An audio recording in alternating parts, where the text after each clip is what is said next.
बिस्मिल्लाहिर्रहमानिर्रहीम। Welcome to the Lahore garrison junior and upper school and welcome to 10th biology class. उम्मीद करता हूँ कि बेटा आप सब खैरियत से होंगे। 10th बायोलॉजी में चैप्टर नंबर बेटा हमारे पास है चैप्टर नंबर 16 बायोटेक्नोलॉजी और पेज नंबर है आपके पास 144। तो इसमें से जो टॉपिक आज हमें डिस्कस करना है वो है जेनेटिक इंजीनियरिंग। ठीक है, चैप्टर के शुरू में बेटा हमने जेनेटिक इंजीनियरिंग की डेफिनेशन की थी। बेसिकली वही उसकी प्रॉपर डेफिनेशन यहाँ पर भी मेंशन है, उसको भी हम डिस्कस करते हैं। लेकिन आज के लेक्चर में हम जो जेनेटिक इंजीनियरिंग के कुछ ऑब्जेक्टिव्स हैं, कुछ मकासद हैं, ठीक है, उनको भी डिस्कस करेंगे कि क्यों वो जेनेटिक इंजीनियरिंग हम करते हैं, इनसे हमें क्या क्या जो फायदे हैं वो जेनेटिक इंजीनियरिंग से मिलते हैं। ठीक है बेटा, तो सबसे पहली बात कि जेनेटिक इंजीनियरिंग क्या है। जेनेटिक मटेरियल के साथ इंजीनियरिंग करना। इंजीनियरिंग मतलब बेटा चीजों के साथ छेड़छाड़ करना। डीएनए का जो आपके पास जेनेटिक मटेरियल क्या है, डीएनए है। जेनेटिक मटेरियल डीएनए है, तो डीएनए में बेटा किसी चीज की एडिशन करना, किसी चीज को रिमूव करना, उसमें मॉडिफिकेशन करना या आर्टिफिशियल सिंथेसिस करना, ये सारे का सारा आपके पास क्या कहलाता है, ये कहलाता है जेनेटिक इंजीनियरिंग। ठीक है, अच्छा चलिए बेटा देखते हैं सबसे पहले कि जेनेटिक इंजीनियरिंग की डेफिनेशन के हवाले से। जेनेटिक इंजीनियरिंग बेटा यहाँ पे इसके लिए एक और टर्म भी यहाँ पे इसने यूज की है, रिकम्बिनेंट डीएनए। रिकम्बिनेंट डीएनए, इसको भी डिटेल में हम यहाँ पे आज डिस्कस करेंगे। सबसे पहले देखते हैं जेनेटिक इंजीनियरिंग। तो जेनेटिक इंजीनियरिंग में बेटा हमने कहा था artificial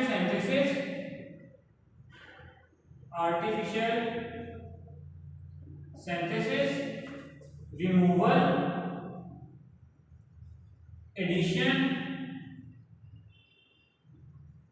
modification,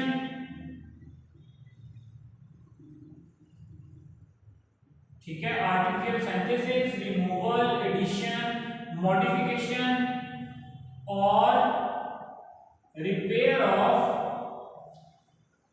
genetic material which is DNA is called genetic engineering।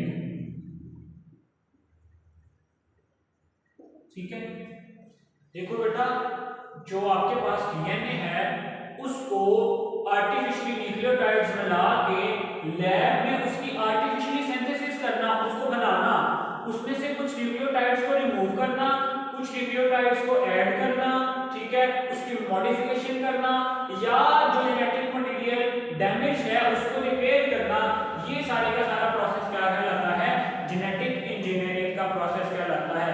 अब बेटा जो जेनेटिक इंजीनियरिंग था बेसिकली वो 90s, ठीक है, 1970s में बेटा इसके जो काम है वो काफी शुरू हो गया था, क्योंकि जो डीएनए है उसको हम एक ऑर्गेनिजम्स के डीएनए को कट करके उसमें किसी दूसरे ऑर्गेनिज्म के डीएनए का कुछ पार्ट है वो इंसर्ट कर सकते थे। ठीक है, इन लेट 1970s, ठीक है, it was possible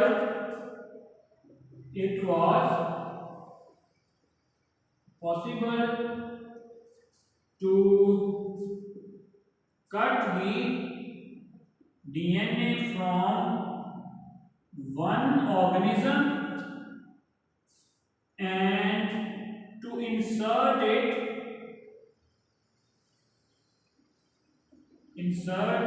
into the DNA of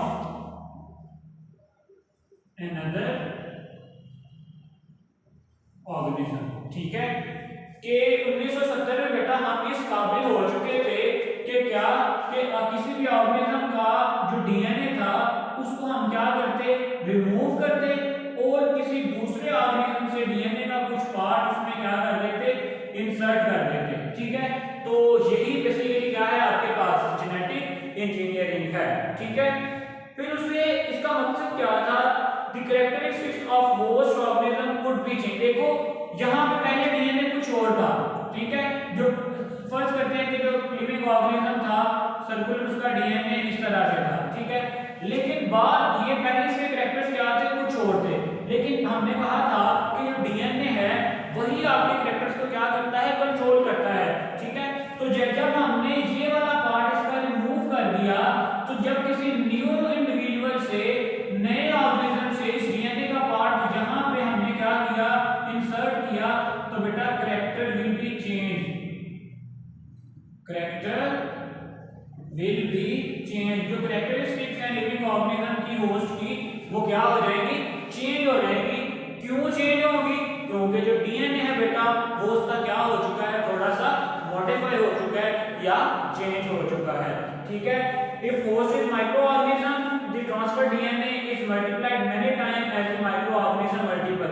अब देखो बेटा होता क्या है, हम जो है ना, जो डीएनए है अपनी मर्जी का, जो जिसकी हमें जरूरत होती है, हम उस डीएनए को करते हैं आइसोलेट, ठीक है, आइसोलेट करके डालते हैं माइक्रोऑर्गेनिज्म में, क्या करते हैं, माइक्रोऑर्गेनिज्म में डालते हैं, और माइक्रोऑर्गेनिज्म बेटा बहुत जल्दी से क्या करता है, डिवीजन करता है, वो 1 से 2 सेल, 2 से बेटा फिर 4 सेल, इस तरह बहुत क्विकली वो क्या करता है, रेप्लिकेट करता है।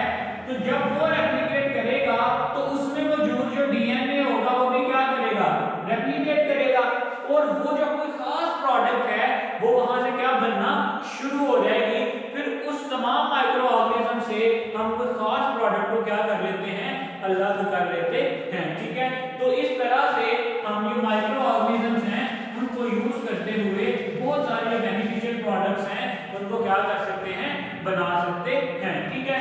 दोबारा से देखें, फॉर एग्जांपल ये हमारे पास बैक्टीरिया था, ठीक है, बैक्टीरिया का डीएनए था, ठीक है, हमने क्या किया कि हमें चाहिए इंसुलिन, ठीक है, हमने यहां से किसी ह्यूमन से इंसुलिन, आपके पास एक प्रोटीन है, उसका जो जीन था उसको अलग किया डीएनए पूरे से, ठीक है, अलग करने के बाद उसको यहां पे क्या कर दिया, हमने प्लेस कर दिया। तो देखो क्या होगा बेटा, जब ये जो बैक्टीरिया है, जब ये बैक्टीरिया आगे क्या होगा, डिवाइड होगा 1 से 2 में, तो बेटा दोनों के दोनों सेल्स में जो उतना पार्ट होगा वो इंसुलिन का ही होगा, ठीक है, इस तरह। तो देखो बहुत सारे जब बैक्टीरिया क्या करेंगे, डिवाइड करेंगे, तो हर एक में क्या होगा, इंसुलिन का जीन होगा, जो क्या बनाएगा, आगे इंसुलिन बनाएगा, ठीक है, और उसी इंसुलिन को बेटा फिर हम क्या कर लेते हैं, आइसोलेट कर लेते हैं, और ह्यूमंस के बेनिफिट्स के लिए क्या करते हैं, यूज करते हैं, ठीक हो गया। चलिए, तो मिलियंस ऑफ कॉपीज जो हैं वो हम जेनेटिक इंजीनियरिंग से क्या कर सकते हैं, बना सकते हैं, ठीक है। तो ये आ गया आपके पास बेसिक्स जेनेटिक इंजीनियरिंग के बारे में कि जेनेटिक इंजीनियरिंग क्या है और किस तरह से बेटा ये काम करती है। अब आते हैं बेटा इस चैप्टर का बहुत important short question, what are the objectives of genetic engineering. Overall बेटा आपसे लॉन्ग क्वेश्चन पूछा जा सकता है, what is genetic engineering, give its objective, what is genetic engineering, give its mechanism, ठीक है। लेकिन शॉर्ट क्वेश्चन में जेनेटिक इंजीनियरिंग की डेफिनेशन है वो अलग से पूछी जाएगी और जो ऑब्जेक्टिव्स हैं बेटा वो अलग से पूछे जाएंगे। अब हम डिस्कस करते हैं ऑब्जेक्टिव्स ऑफ जेनेटिक इंजीनियरिंग कि जेनेटिक इंजीनियरिंग के मकसद क्या हैं, ठीक है, इससे हमें क्या क्या फायदे हासिल हो रहे हैं। तो यहां पे हम मेंशन कर लेते हैं जी ऑब्जेक्टिव्स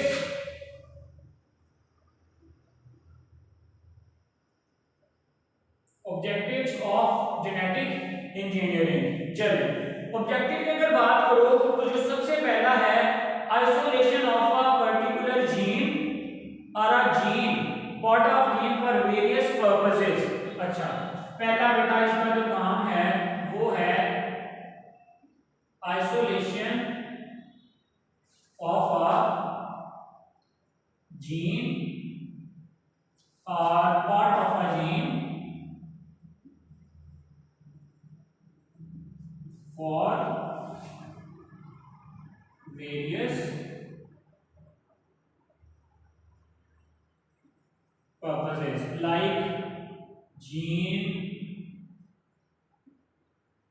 therapy। अब देखो इस बात से क्या मुराद है, अगर हम ह्यूमन की बात करें बेटा तो ह्यूमन में आपको पता है डबल स्ट्रैंडेड डीएनए होता है, और हम काफी डिटेल में देख के आए हैं कि जीन क्या होते हैं, एलील क्या होते हैं। सो आपको सारी चीजें क्लियर होंगी। फॉर एग्जांपल बेटा देखो, ये वाला जो पार्ट था ना, यहाँ से लेके कितना पार्ट डीएनए का ये बनाता था जी इंसुलिन। क्या बनाता था?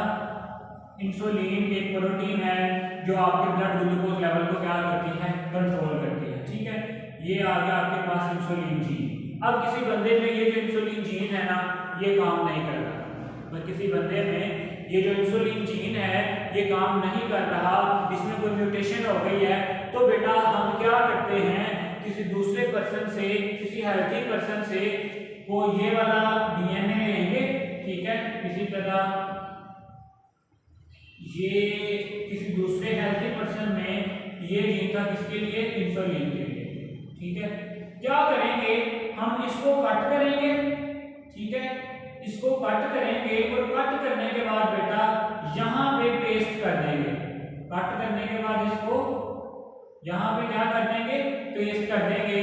ठीक है, तो देखो अगर उसका जीन प्रॉपर तरीके से काम नहीं कर रहा था, तो अब जो हमने जीन थेरेपी की है, सही वाला जीन उसकी बॉडी में इंसर्ट कर दिया है, तो ये किसकी बदौलत है? जेनेटिक इंजीनियरिंग की बदौलत। तो पहला पॉइंट है आइसोलेशन, अलग करना जीन और अ पार्ट ऑफ जीन, किसी जीन को या जीन के पार्ट को अलग करना। क्यों? For various purposes like gene therapy. ठीक है, अगर किसी बंदे में कोई जीन काम नहीं कर रहा, वो अलग करना, या जो आपके पास आपको जीन या जो प्रोडक्ट चाहिए है उसको क्या करना? अलग करना, ताकि उससे मल्टीपल कॉपीज माइक्रो ऑर्गेनिजम्स में डाल के क्या की जा सके? बनाई जा सके। ठीक है, सेकंड है जी इसका production of particular RNA and protein molecules. Production of particular RNA and protein molecules. Translation, transcription का प्रोसेस अभी रिसेंटली आपने पढ़ा है। तो बेटा क्या होता है? पहले डीएनए से आरएनए बनता है और फिर आरएनए से क्या बनती है? प्रोटीन बनती है।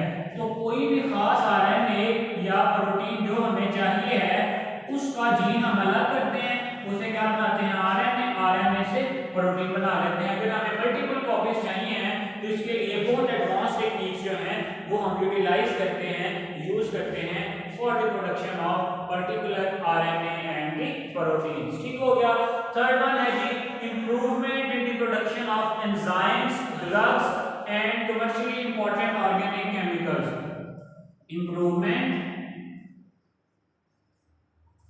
improvement in the production of enzymes,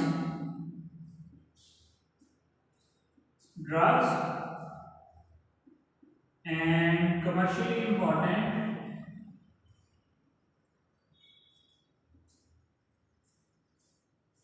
organic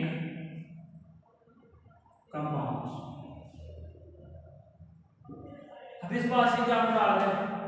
अगर कोई खास जीन किसी खास एंजाइम को बना रहा है, हम क्या करते हैं? उस एंजाइम को, उस जीन को आइसोलेट करते हैं और फिर जेनेटिक इंजीनियरिंग के थ्रू बहुत सारी कॉपीज बना लेते हैं उसी एंजाइम की।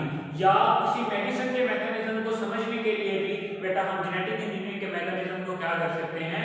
यूटिलाइज कर सकते हैं। ठीक है, इसी तरह बहुत सारे जो कमर्शियली हमारे पास इंपॉर्टेंट ऑर्गेनिक कंपाउंड्स हैं जिनकी प्राइस बहुत ज्यादा है या जो कमर्शियली इंपॉर्टेंट हैं, उनके लिए भी बेटा हम जो जेनेटिक इंजीनियरिंग का मैकेनिज्म है उसको यूज कर सकते हैं। So this one the third main objective of the genetic engineering. अगर हम फोर्थ पॉइंट की बात करें, production of varieties of plants having particular traits.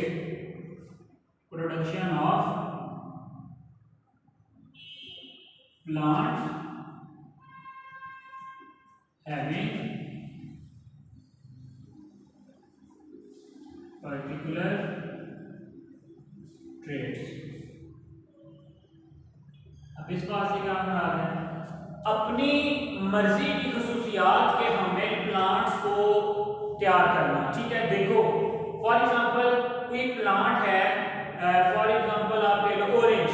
Orange है, एक उसका जो प्लांट है उसका जो ठीक है।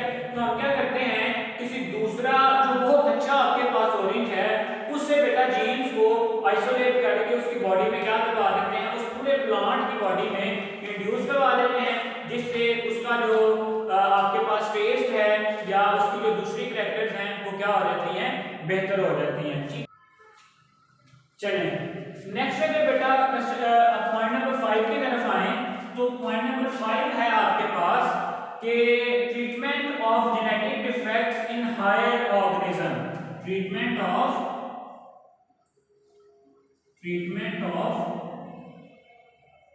जेनेटिक डिफेक्ट्स इन हायर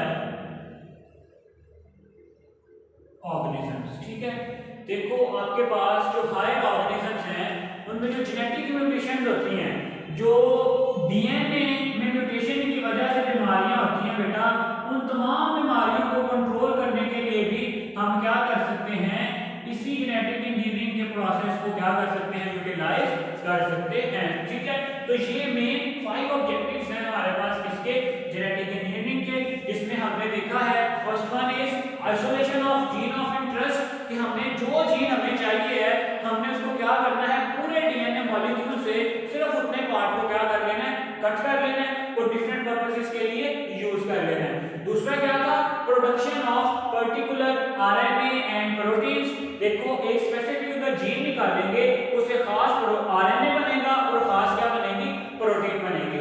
फिर improvement in production of enzymes, drugs, commercially important organic compounds. ठीक है, इनको बेहतर बनाने के लिए एंजाइम्स को, ड्रग्स को या जो इंपॉर्टेंट ऑर्गेनिक कंपाउंड्स हैं इसके लिए भी जेनेटिक इंजीनियरिंग यूज हो रही है। ठीक है, इसी तरह से फिर production of particular production of plants having particular traits. ठीक है, खास जो खुसूसियात हैं उनके हमें प्लांट्स को बनाने में भी ये जो जेनेटिक इंजीनियरिंग का प्रोसेस हेल्पफुल हो सकता है। ठीक है, इसी तरह से treatment of genetic defects in higher organism, इसमें भी बेटा यही जो आपके पास जेनेटिक इंजीनियरिंग का ही मैकेनिज्म है वही क्या होता है, इन्वॉल्व होता है। ठीक हो गया, चलें आज के लेक्चर में बेटा इतना ही।